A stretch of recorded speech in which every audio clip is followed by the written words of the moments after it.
Guys, may nagregalo sa akin. Dati ko siyang stock, ngayon naman sister-in-law ko na siya. So ate ko na siya kasi mas matanda siya sa love ko. Ito oh. So excited ako kung anong laman nito, guys. Buksan natin. Buksan natin, guys. Huwag kayo alis dyan, ha. Ito.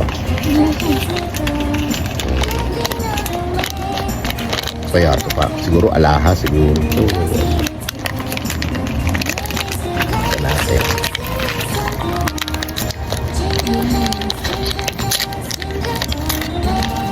Nakabox pa, guys.